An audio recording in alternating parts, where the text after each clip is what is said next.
Question को बिल्कुल ध्यान से देखना है। जी हाँ, हमारे प्यारे भाई बहनों, आई होप आप लोग की तैयारी बहुत ही अच्छी चल रही होगी। आज के इस वीडियो में हम आपको ऐसी ऐसी ट्रिक बताएंगे ना जो आपके एग्जाम में बहुत ही ज्यादा काम आने वाली है। अगर आपका क्वेश्चन स्क्रीन पर आ जाता है तो तुरंत ही आप उसका बिल्कुल करेक्ट आंसर लगा के आ जाएंगे। तो वीडियो के लास्ट तक बने रहना है, एक एक क्वेश्चन को बड़े ध्यान से देखना है। चलिए सबसे पहला क्वेश्चन यहाँ पर हम स्टार्ट करते हैं। पहला क्वेश्चन स्टार्ट करने से पहले वीडियो को लाइक, कमेंट, चैनल को सब्सक्राइब जल्दी से कर दो क्योंकि ये आपका ही चैनल है। सबसे पहला क्वेश्चन करेंगे हम, खसरा की ऊष्मा अवधि है तो खसरा की ऊष्मा अवधि कितनी होती है। बहुत ही अच्छा क्वेश्चन है, पूछा गया क्वेश्चन है। 5 से 16 दिन, 10 से 12 दिन, 5 से 6 दिन, 2 से 3 दिन। तो जो खसरा की अवधि होती है वो होती है 10 से 12 दिन, याद रखना 10 से 12 दिन बिल्कुल यहाँ पर आपका करेक्ट आंसर बनेगा। चलिए अगला क्वेश्चन बहुत ही अच्छा क्वेश्चन है, ऐसी ऐसी ट्रिक बताएंगे ना, वीडियो के लास्ट तक बने रहना है, आपको बहुत ज्यादा काम आने वाली है। खसरा किस आयु वर्ग को प्रभावित करता है। जो खसरा होता है वो किस आयु वर्ग को प्रभावित करता है। 15 वर्ष से अधिक आयु के बच्चे, 7 वर्ष से अधिक आयु के बच्चे, 5 वर्ष से कम आयु के बच्चों को, यह वयस्क और बच्चों दोनों को प्रभावित करता है। तो जो खसरा होता है वो 5 वर्ष से कम आयु के बच्चों को प्रभावित करता है। जी हमारे प्यारे भाइयों बहनों, चलिए अगला क्वेश्चन स्टार्ट करने से पहले हम आपको बता दें जो विटामिन का क्वेश्चन है बहुत ही इंपोर्टेंट क्वेश्चन है और विटामिन के 4-5 क्वेश्चन पूछे जा रहे हैं। तो एक एक क्वेश्चन को आपको बड़े ध्यान से देखना है। निम्नलिखित में से विटामिनों में से किसमें कोबाल्ट होता है। तो कोबाल्ट पूछा गया है ना, तो कोबाल्ट इनमें से किस में से होता है। विटामिन के में, विटामिन B12 में, विटामिन 6 में, B6 में या फिर विटामिन B12 में। तो जो कोबाल्ट होता है वो विटामिन B12 में होता है, याद रखना विटामिन B12 में कोबाल्ट पाया जाता है। चलिए अगला क्वेश्चन है आपका बहुत ही अच्छा क्वेश्चन है। इस क्वेश्चन को करने से पहले जल्दी जल्दी से कमेंट में बता दो कि कल किस किस का एग्जाम है और आगे आपके किस डेट को एग्जाम होंगे। निम्नलिखित में से कौन सा विटामिन जल में घुलनशील है। तो इनमें से बताना है आपको कि इनमें से कौन सा है जो विटामिन होता है वो जल में घुलनशील होता है। Vitamin A, vitamin D, vitamin E या फिर विटामिन सी। तो यहाँ पर आपका जो करेक्ट आंसर बनेगा ऑप्शन नंबर डी क्या होगा, बिल्कुल करेक्ट आंसर हो जाएगा विटामिन सी। याद रखना विटामिन सी आपका बिल्कुल यहाँ पर करेक्ट आंसर रहेगा। चलिए अगला क्वेश्चन हमारे प्यारे भाई बहनों, निम्नलिखित में से विटामिनों में से कौन सा शरीर में भंडारित नहीं है। देखिए है और नहीं में आपको याद रखना है और नहीं में आपको बिल्कुल याद रखना है कि है पूछा गया है कि नहीं पूछा गया है। तो नहीं पूछा गया है ना, तो vitamin A, vitamin C, vitamin D या फिर विटामिन ई। तो करेक्ट आंसर बनेगा यहाँ पर आपका option number C vitamin D, याद रखना। चलिए अगला क्वेश्चन, अभी 2-3 क्वेश्चन के बाद जो भी क्वेश्चन स्टार्ट होंगे ना बहुत ही मोस्ट इंपोर्टेंट क्वेश्चन स्टार्ट होंगे। विटामिन सी का रासायनिक नाम है, तो विटामिन सी का रासायनिक नाम क्या होता है। साइट्रिक अम्ल, वी एस्कार्बिक अम्ल, ऑक्जेलिक अम्ल या फिर नाइट्रिक अम्ल। तो करेक्ट आंसर क्या बनेगा, ऑप्शन नंबर बी बनेगा एस्कार्बिक अम्ल। याद रखना एस्कार्बिक अम्ल यहाँ पर बिल्कुल करेक्ट आंसर हो जाएगा विटामिन सी का रासायनिक नाम। रासायनिक नाम भी पूछे जा रहे हैं किसी न किसी विटामिन से। चलिए विटामिन जो खट्टे फलों में पाया जाता है तथा चर्म को स्वस्थ रखने में जरूरी होता है। क्या होता है विटामिन खट्टे, अगर खट्टे पदार्थ में कुछ भी पूछ ले, देखो खट्टे की जगह यहाँ पर कोई फल का नाम भी लिख सकते हैं।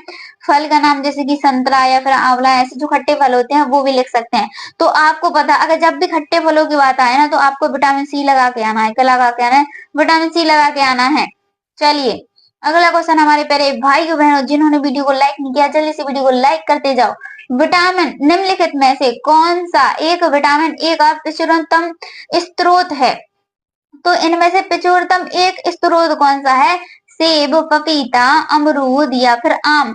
तो करेक्ट आंसर बनेगा ऑप्शन नंबर डी आम। याद रखना आम यहाँ पर आपका बिल्कुल करेक्ट आंसर हो जाएगा। चलिए 7 नंबर का क्वेश्चन है, मानव शरीर में विटामिन ए भंडारित होता है। तो मानव शरीर में विटामिन ए कहाँ भंडारित होता है।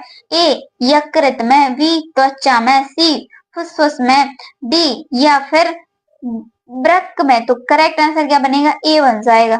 ए बन जाएगा हमारे प्यारे भाइयों बहनों यकृत में। याद रखना यकृत बिल्कुल यहाँ पर आपका करेक्ट आंसर हो जाएगा। चलिए अगला क्वेश्चन बहुत ही मोस्ट इंपोर्टेंट क्वेश्चन है, निम्नलिखित में से कौन सा विटामिन ए का सर्वोत्तम स्रोत है।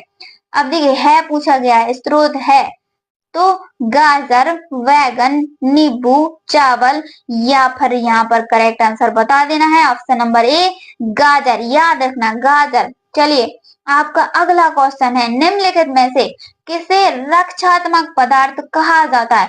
तो इनमें से किसे रक्षात्मक पदार्थ कहा जाता है? विटामिन को, प्रोटीन को, कार्बोहाइड्रेट को, या फिर वसा को? तो करेक्ट आंसर बनेगा ऑप्शन नंबर ए, किसको कहा जाता है? विटामिन को कहा जाता है। याद रखना भाई, हम आपको इसीलिए क्वेश्चन दोबारा बोल रहे हैं ताकि आपको ये क्वेश्चन यही की यही याद होते जाए। निम्नलिखित में से किसी से ऊर्जा प्राप्त नहीं होती? देखिए नहीं पूछा गया है ना, तो ऊर्जा किन में से प्राप्त नहीं होती है? वसा से तो प्राप्त होती है, हार्मोन से भी। चलिए अगला क्वेश्चन देखते हैं। यहाँ पर ऑप्शन है आपका प्रोटीन, विटामिन, तो यहाँ पर करेक्ट आंसर हो गया होगा विटामिन। क्या होगा यहाँ पर? विटामिन आपका बिल्कुल करेक्ट आंसर हो जाएगा। अगर किसी क्वेश्चन का आंसर थोड़ी बहुत भी मिस्टेक होता है ना, तो आप हमें जरूर कमेंट बताना कि मैम इसका आंसर थोड़ी मिस्टेक हुआ है, हम उसका आपको आंसर जरूर देंगे। निम्नांकित भोजन में से किसी से प्रति ग्राम सर्वाधिक ऊर्जा प्राप्त होती है? तो प्रति ग्राम ऊर्जा किससे सर्वाधिक है जो प्राप्त होती है? प्रोटीन से, बी वसा से, सी कार्बोहाइड्रेट से, डी विटामिन से। तो वसा, सर्वाधिक ऊर्जा किससे प्राप्त होती है? हमें सबसे ज्यादा वसा से होती है। याद रखना वसा यहाँ पर आपका बिल्कुल करेक्ट आंसर हो जाएगा। चलिए 12 नंबर क्वेश्चन, मानव शरीर में त्वचा तल के नीचे विद्यमान वसा निम्नलिखित में से किसके विरुद्ध अवरोधक का काम करता है? क्या का काम करता है? अवरोधक का काम करता है। शरीर के लवों का क्षय, शरीर के ऊष्मा का क्षय, वातावरण से हानिकारक सूक्ष्म जीवों का प्रवेश, आवश्यक शरीर द्रवों का क्षय। तो यहाँ पर करेक्ट आंसर बनेगा ऑप्शन नंबर बी, शरीर की ऊष्मा का क्षय। याद रखना। चलिए अगला क्वेश्चन बहुत ही अच्छा क्वेश्चन है, मानव शरीर में वसा जमा होता है, तो मानव शरीर में वसा कहाँ जमा होता है? यहाँ पर हम ऑप्शन देख लेते हैं जल्दी जल्दी। चलिए ब्राह त्वचा में, वसा ऊतक में, यकृत में, एप्थिलीमियम में। तो करेक्ट आंसर क्या बनेगा? ऑप्शन नंबर बी बनेगा, वसा ऊतक में जमा होता है। क्या होता है? ऊतक में जमा होता है। चलिए हीमोग्लोबिन के प्रत्येक ग्राम में लगभग होता है, तो जो हीमोग्लोबिन होता है ना, उसके प्रत्येक ग्राम में लगभग मतलब कि कितना होता है? 6.34 milligram iron, 4.25 milligram iron, 3.34 milligram iron, 2.24 milligram iron. तो correct answer option number C, 3.34 kilogram iron. याद रखना। चलिए हमारे प्यारे भाइयों बहनों 15 नंबर क्वेश्चन, इनमें से कौन सा एक डाइसैकराइड है? तो इनमें से क्या पूछा गया है? डाइसैकराइड पूछा गया। लैक्टोज, ग्लूकोज, गैलेक्टोज, फैक्टोज, या फिर फ्रैक्टोज। तो करेक्ट आंसर बनेगा ऑप्शन नंबर ए लैक्टोज। याद रखना लैक्टोज यहाँ पर आपका बिल्कुल करेक्ट आंसर हो जाएगा हमारे प्यारे भाइयों बहनों। चलिए बहुत ही प्यारा क्वेश्चन है, पूछा गया क्वेश्चन है कि पीएम ग्रस्त बच्चे के आहार में होना चाहिए। जो पीएम ग्रस्त बच्चे होते हैं उनके आहार में होना चाहिए, क्या होना चाहिए? कैलोरी अधिक, प्रोटीन अधिक, उपरोक्त दोनों, या फिर प्रोटीन कम। तो देखिए हम आपको यहाँ पर बता दें, कैलोरी अधिक होनी चाहिए, प्रोटीन भी अधिक होनी चाहिए। तो करेक्ट आंसर क्या बन जाएगा? Option number C. क्या हो जाएगा यहाँ पर? ऑप्शन नंबर सी आपका बिल्कुल यहाँ पर करेक्ट आंसर हो जाएगा। अगला क्वेश्चन देखते हैं हमारे प्यारे भाई बहनों 17 नंबर का क्वेश्चन है, भोजन पचाने, शरीर में पोषण तत्वों का अवशोषण, परिवहन व भंडारण करने लगने वाली ऊर्जा को क्या कहते हैं? तो उस ऊर्जा को क्या कहते हैं बताना है आपको। ताप जनन कहते हैं, कुल आवश्यक ऊर्जा कहते हैं, कुल ऊर्जा लाग कहते हैं, बॉडी मास इंडेक्स कहते हैं। तो हम इसको क्या कहते हैं? ताप जनन कहते हैं प्यारी बहनों, ताप जनन कहते हैं। याद रखना ताप जनन बोलते हैं। चलिए 18 नंबर क्वेश्चन, मांस, मछली, अंडे व दूध वाले प्रोटीन के महत्वपूर्ण स्रोत हैं। तो इनमें से महत्वपूर्ण स्रोत बताने हैं आपको। उच्च जैविक मान, उच्च अवशोषण मान, या फिर उच्च प्रतिधारक मान, या फिर उपरोक्त में से कोई नहीं। तो करेक्ट आंसर बनेगा यहाँ पर ऑप्शन नंबर ए उच्च जैविक मान। याद रखना उच्च जैविक मान यहाँ पर करेक्ट आंसर रहेगा।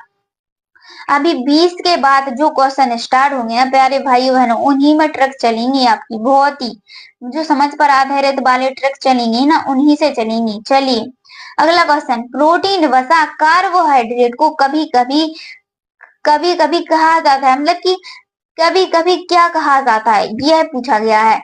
निकटस्थ मूल तत्व जिसको हम क्या बोलते हैं, प्रोक्टीमेंट प्रिंसिपल बोलते हैं, क्या बोलते हैं, प्रोक्सीमेंट प्रिंसिपल। वी है महत्वपूर्ण मूल तत्व, सी आपका प्राथमिक मूल तत्व और डी आपका इनमें से कोई नहीं। तो यहाँ पर आपका जो करेक्ट आंसर बनेगा ऑप्शन नंबर ए बन जाएगा, निकट मूल तत्व प्रोक्सीमेंट प्रिंसिपल, याद रखना। चलिए अगला क्वेश्चन हमारे प्यारे भाइयों बहनों, विटामिन ई वह मुख्य लिपिड घुलनशील विटामिन है जिसमें डैश होता है, तो क्या होता है, देखते हैं हम यहाँ पर ऑप्शन। चलिए ए नंबर का एंटी ऑक्सीडेंट गुण, जरण गुण, विनाशकारी गुण या फिर इनमें से कोई नहीं। तो क्या होता है प्यारी बहनों, जल्दी से बताओ, 20 नंबर का आंसर आपको ही बताना है। यहाँ पर करेक्ट आंसर जो बनेगा आपका बनेगा यहाँ पर ऑप्शन नंबर ए, एंटीऑक्सीडेंट गुण, याद रखना एंटीऑक्सीडेंट गुण यहाँ पर क्या होगा आपका बिल्कुल करेक्ट आंसर हो जाएगा। चलिए 21 नंबर का क्वेश्चन देखते हैं, हम बहुत ही मोस्ट इंपोर्टेंट क्वेश्चन चलेंगे, बहुत ही मोस्ट इंपोर्टेंट क्वेश्चन चलेंगे हमारी प्यारी बहनों। एक सरल शर्करा जो शरीर की सभी कोशिकाओं के लिए ऊर्जा का प्रमुख स्रोत है, काय का स्रोत पूछा गया है, एक सरल शर्करा जो शरीर की सभी कोशिकाओं के लिए ऊर्जा का प्रमुख स्रोत है, ए गन्ने की शर्करा, बी ग्लूकोज, सी सुक्रोज। तो यहाँ पर करेक्ट आंसर बताना है आपको, ग्लूकोज होगा या सुक्रोज होगा, बताओ ग्लूकोज या सुक्रोज, कौन कौन इसका बिल्कुल करेक्ट आंसर बताएगा, करेक्ट आंसर बताएंगे हमारे प्यारी बहनें, ऑप्शन नंबर बी क्या होगा, ग्लूकोज, ग्लूकोज यहाँ पर आपका क्या होगा बिल्कुल करेक्ट आंसर हो जाएगा। चलिए अगला क्वेश्चन है आपका बहुत ही मोस्ट इंपोर्टेंट क्वेश्चन रहेगा हमारी प्यारी बहनों, 22 नंबर का क्वेश्चन, 22 नंबर का क्वेश्चन आपके लिए बहुत ही मोस्ट इंपोर्टेंट क्वेश्चन है। विकास की किस अवस्था में बच्चे कल्पनाशीलता वाले खेल में सक्रिय रूप से भाग लेते हैं, तो देखिए जो विकास की वह कौन सी अवस्था है जिसमें बच्चे कल्पनाशीलता वाले खेल में सक्रिय रूप से भाग लेते हैं, शैशवावस्था, प्रारंभिक बाल्यावस्था, मध्य बाल्यावस्था या फिर उपरोक्त में से या फिर इनमें से एक से अधिक, या फिर बताइए यहाँ पर करेक्ट आंसर क्या बनेगा, प्रारंभिक बाल्यावस्था, प्रारंभिक बाल्यावस्था बिल्कुल करेक्ट आंसर हो जाएगा। चलिए अगला क्वेश्चन देखते हैं हमारी प्यारी बहनों, सूक्ष्म क्रियात्मक कौशलों के अंतर्गत आते हैं, जो सूक्ष्म क्रियाशील कौशल होते हैं उनके अंतर्गत बताना है आपको क्या क्या आते हैं, पढ़ना, लिखना, चित्र बनाना या फिर ये सभी, क्या क्या आता है बताइए, ये सभी आते हैं क्या, ये सभी वाले कितने हैं, यहाँ पर बताइए करेक्ट आंसर क्या बनेगा, हाँ और ना में जवाब देना है, यह सभी आपके बिल्कुल करेक्ट आंसर हो जाएगा, पढ़ना, लिखना, चित्र बनाना। चलिए अगला क्वेश्चन है आपका बहुत ही अच्छा क्वेश्चन है, कितने माह का बालक बिना सहारे आसानी से बैठ सकता है, तो कितने माह का जो बालक होता है बिना सहारे लिए बैठ सकता है, 6 माह का, 7 माह का, 8 माह का या फिर 9 माह का। तो यहाँ पर करेक्ट आंसर क्या बनेगा, ऑप्शन नंबर बन जाएगा दीदी 7, 7 माह, याद रखना 7 माह का, 6-7 माह में बैठने लगता है। चलिए बालकों में लिखने की क्रिया का विकास होता है, तो जो बालक होते हैं उनमें लिखने की क्रिया का विकास होता है 1 से 2 वर्ष की अवस्था में, 2 से 3 वर्ष की अवस्था में, 3 से 4 वर्ष की अवस्था में या फिर 4 से 5 वर्ष की अवस्था में। तो यहाँ पर करेक्ट आंसर जो बनेगा ना दीदी क्या बनेगा, 2 से 3 वर्ष, याद रखना 2 से 3 वर्ष की अवस्था में। चलिए 26 नंबर का क्वेश्चन, क्रियात्मक विकास का अर्थ है, तो क्रियात्मक विकास का क्या अर्थ होता है, मांसपेशीय नियंत्रण, मांसपेशीय उचित संयोजन, मांसपेशीय का एक एकीकरण, उपरोक्त सभी। तो क्रियात्मक विकास का अर्थ क्या होता है दीदी, उपरोक्त सभी होता है, मांसपेशीय नियंत्रण, मांसपेशीय उचित संयोजन, मांसपेशीय एक एकीकरण। चलिए 27 नंबर क्वेश्चन प्यारी बहनों आपका है, यदि कोई महिला किसी सरकारी योजना के बारे में जानकारी मांगती है तो एक आंगनवाड़ी कार्यकर्ता को क्या करना चाहिए? देखिए बहुत ही हमने आपसे बोला था ना हम ट्रिक बताएंगे, समझ पर आधारित क्वेश्चनों को तो हम ऐसे समझाएंगे ना कि घूर के पी जाओगे यहीं के। यदि कोई महिला किसी सरकारी योजना के बारे में क्या जानकारी मांगती है तो आंगनवाड़ी कार्यकर्ता को क्या करना चाहिए? उसे योजना की पूरी जानकारी देना, उसे कहीं और जाने की सलाह देना, उसे योजना का लाभ उठाने से रोकना, उसे केवल आधी अधूरी जानकारी देना। तो जी देखिए जो कार्यकर्ता आंगनवाड़ी की कार्यकर्ता होती है उसका मुख्य कार्य क्या होना चाहिए? देखिए उसे केवल आधी अधूरी जानकारी, ये तो गलत हो जाएगा, आप इसको देखते ही गलत लगा दोगे। उसे योजना का लाभ उठाने से रोकना, ये भी गलत हो जाएगा। उसे कहीं और जाने की सलाह देना, नहीं बोल सकते हैं। तो उसे क्या करना चाहिए? उसे योजना की पूरी जानकारी देना चाहिए। क्या देना चाहिए? पूरी जानकारी देनी चाहिए। चलिए अगला क्वेश्चन, अब आपके धमाकेदार क्वेश्चन चलेंगे हमारी प्यारी बहनों। यदि एक आंगनवाड़ी कार्यकर्ता को यह संदेह है कि किसी बालक का कुपोषण बढ़ रहा है तो उसे सबसे पहले क्या करना चाहिए? देखिए उसे सबसे पहले क्या करना चाहिए? तुरंत डॉक्टर के पास भेजना, बच्चे के माता पिता से बात करके समस्या समझना, बच्चे को केवल अधिक खाना देना, बच्चे को केवल भेजने से रोकना, वो बच्चे को स्कूल भेजने से रोकना, ये पूछा गया। तो देखिए यहाँ पर ये भी करेक्ट आंसर वो गलत हो जाएगा आपका। बच्चे को केवल, अगर जहाँ पर केवल लिखा है ना समझ लो वो गलत ही है, ऑप्शन वो गलत ही है आपका। तुरंत डॉक्टर के पास नहीं भेज सकते हैं जब तक कि हमें उसकी समस्या की फुल जानकारी नहीं होगी। तो हम क्या, जो आंगनवाड़ी कार्यकर्ता है वो काम क्या करेगी? बच्चे के माता पिता से बात करके समस्या समझेगी, फिर उसके बाद डॉक्टर के पास भेजेंगे। तो बी यहाँ पर आपका क्या होगा प्यारी बहनों? यहाँ पर करेक्ट आंसर हो जाएगा बी। चलिए अगला क्वेश्चन है आपका, एक अच्छा नेता टीम के प्रदर्शन का आकलन कैसे करेगा? देखिए जो एक अच्छा नेता होता है वह टीम के प्रदर्शन का आकलन कैसे करेगा?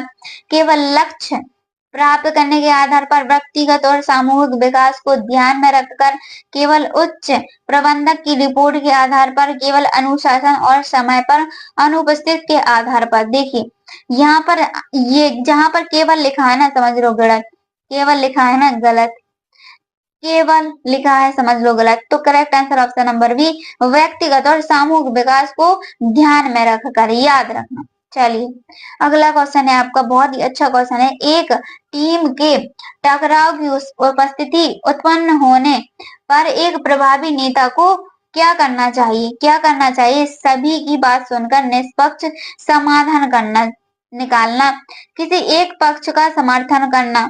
अगले ऑप्शन देखते हैं यहाँ पर क्या लिखा है, विवाद को बढ़ावा देना, विवाद को अनदेखा करना। तो देखिए अनदेखा नहीं कर सकते हैं, गलत है। विवाद को बढ़ावा नहीं दे सकते हैं, ये भी गलत है। अब यहाँ पर बचे दो ऑप्शन, तो दो ऑप्शनों में से एक लगाना है आपको। केवल एक पक्ष में समर्थन नहीं कर सकता है कोई भी नेता। तो करेक्ट आंसर ऑप्शन हमारे सभी की बात सुनकर निष्पक्ष समाधान निकालना। चलिए अगला क्वेश्चन है आपका, बहुत ही अच्छा क्वेश्चन है। जब कोई नया परिवर्तन लागू किया जा रहा हो तो एक अच्छा नेता अपनी टीम को कैसे प्रेरित करेगा? किस तरीके से प्रेरित करेगा यह पूछा गया है। तो बताइए किस तरीके से प्रेरित करेगा हमारे प्यारे भाई बहनों? उन्हें जबरदस्ती नए बदलाव अपनाने के लिए कहेगा, गलत है। जो परिवर्तन हो रहा है उसे नजरअंदाज करेगा, ये भी गलत है। केवल, भाई केवल को तो गलत ही करना है। Correct answer option number B, बदलाव के लाभ समझाकर उन्हें प्रेरित करेगा। ठीक है चलिए अगला क्वेश्चन, यदि कोई नेता अपनी टीम को निर्णय लेने की स्वतंत्रता देता है तो यह किस प्रकार का नेतृत्व कहलाएगा? इसका आपको जरूर कमेंट में आंसर बताना है। क्या बताना है? इसका आपको आंसर कमेंट में जरूर बताना है। देखते हैं कौन कौन बता पाता है इसका करेक्ट आंसर। बहुत ही इजी है, बहुत ही इजी। चलिए जब टीम में संचार की कमी हो तो एक प्रभावी नेता क्या करेगा? एक प्रभावी नेता क्या करेगा? एक स्पष्ट संवाद प्रणाली बनाएगा। क्या बनाएगा? स्पष्ट संवाद प्रणाली बनाएगा। यहाँ पर करेक्ट आंसर हो जाएगा। टीम पर अधिक दबाव डालेगा, ये गलत हो जाएगा आपका भाई। देखिए कुछ ऑप्शन तो ऐसे होते हैं देखते ही आप गलत लगा दोगे उसका करेक्ट आंसर। चलिए, एक प्रभावी नेता को सबसे पहले क्या सुनिश्चित करना चाहिए? एक प्रभावी नेता को सबसे पहले क्या सुनिश्चित करना चाहिए? ऑप्शनों को देखते हैं। केवल अपने हितों की रक्षा करनी चाहिए, गलत है। केवल है ना तो समझ लो, गलत है। और टीम को अपने हाल पर छोड़ देना चाहिए, नहीं छोड़ सकते, ये भी गलत है। केवल लिखा है ना, गलत है। टीम को लक्ष्य प्राप्त करने के लिए प्रेरित करना चाहिए, बहुत ही अच्छा आंसर है, बहुत ही अच्छा, बहुत ही इजी है ये। चलिए अगला क्वेश्चन, एक बच्चा किस उम्र में चलना प्रारंभ कर देता है? तो जो एक बच्चा होता है वह किस उम्र में चलना प्रारंभ कर देता है? 9 महीने में, 12 महीने में, 14 महीने में या फिर 18 महीने में? तो 14 महीने यहाँ पर क्या हो जाएगा, करेक्ट आंसर हो जाएगा। चलिए अगला क्वेश्चन देखते हैं, किस उम्र में बच्चे हाथों और उंगलियों पर नियंत्रण हासिल कर लेते हैं? काय पे? हाथों पे और उंगलियों पर नियंत्रण कब हासिल कर लेते हैं? 2 वर्ष, 3 वर्ष तक, 9 महीने से 12 महीने तक, 1 वर्ष से 2 वर्ष तक। तो 2 वर्ष से 3 वर्ष तक, याद रखना, 2 वर्ष से 3 वर्ष तक, बहुत ही इजी है, आप बिल्कुल इसका करेक्ट आंसर लगाओगे। चलिए अगला क्वेश्चन है, जन्म के 3 माह तक के शिशु को स्तनपान के डैश उबालकर ठंडा किया हुआ पानी दिया जा सकता है? तो कैसे दिया जा सकता है? बाद में, पहले, दौरान, साथ साथ? तो करेक्ट आंसर बाद उबालकर ठंडा पानी हुआ पानी दिया जा सकता है, याद रखना। चलिए, नवजात शिशु फ्राइड मनोलैंगिक सिद्धांत की किस अवस्था में होते हैं? तो मौखिक अवस्था में, गुदी अवस्था में, या फिर सन अवस्था में, या फिर पुरुष में? तो करेक्ट आंसर मौखिक, याद रखना, मौखिक यहाँ पर करेक्ट आंसर बन जाएगा। चलिए अगला क्वेश्चन, भाषा विकास के लिए प्रारंभिक बचपन कौन सा काल है? तो भाषा विकास के लिए पूछा गया, भाषा विकास के लिए प्रारंभिक बचपन कौन सा काल है? महत्वपूर्ण, अति संवेदनशील, निरपेक्ष, या फिर कम महत्वपूर्ण? बताइए, महत्वपूर्ण है, अति संवेदनशील है, निरपेक्ष है, या फिर कम महत्वपूर्ण है? तो करेक्ट आंसर बनेगा ऑप्शन नंबर ए, अति संवेदनशील है। क्या है? अति संवेदनशील है। चलिए अगला क्वेश्चन हमारी प्यारी बहनों, बहुत ही अच्छा क्वेश्चन है, भाषा विकास के क्रम में अंतिम क्रम है, तो मतलब अंतिम क्रम कौन सा है पूछा गया है यहाँ पर कि भाषा विकास के क्रम में अंतिम क्रम, ध्वनि पहचानना, ध्वनि उच्चारण, शब्दोच्चारण, या फिर भाषा विकास की पूर्णतः? बताइए इसका करेक्ट आंसर क्या बनेगा, जल्दी जल्दी बताइए। इसका करेक्ट आंसर बनेगा आपका ऑप्शन नंबर डी, भाषा विकास की पूर्णता। क्या बनेगा? भाषा विकास की पूर्ण अवस्था, सॉरी पूर्णता नहीं है, पूर्ण अवस्था है। क्या है? पूर्ण अवस्था है। वीडियो अच्छी लगी तो वीडियो को लाइक, कमेंट, चैनल को सब्सक्राइब जल्दी से कर दो। धन्यवाद, राधे राधे, मिलते हैं नेक्स्ट वीडियो में।